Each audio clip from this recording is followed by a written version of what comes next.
Ja, i dag vil jeg vise jer noget meget spændende om modloader og Minecology til 1.7.3 version af Minecraft.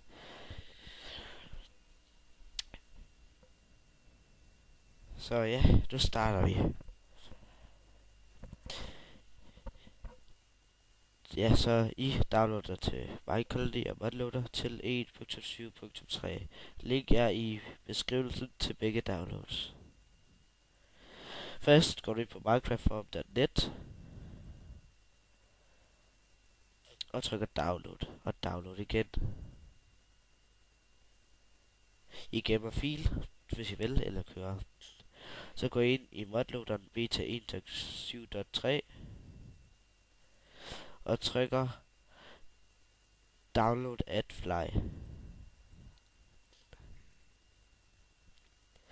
Så venter I nogle sekunder her for at vente. I trykker skip add og gemmer fil.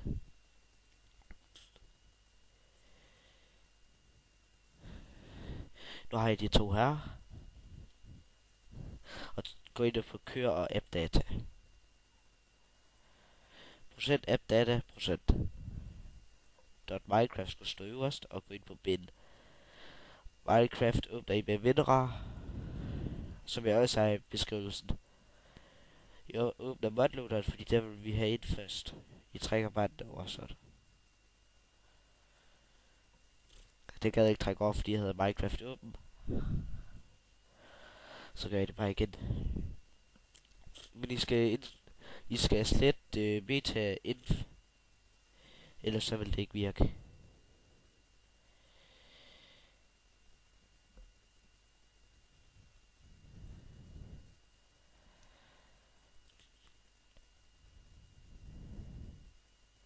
Så gå ind og åbner Minecology, og så går tilbage til .minecraft bare.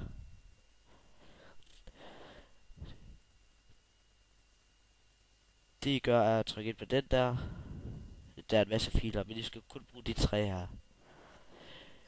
Først så går I ind på ressourcefolderen og kopierer floorplane derinde. Men jeg har den allerede derinde, så det vil jeg ikke. Så går I ind i mods-folderen, og hvis I ikke har det, så laver I bare en selv. Ny mappe og kalder den mods.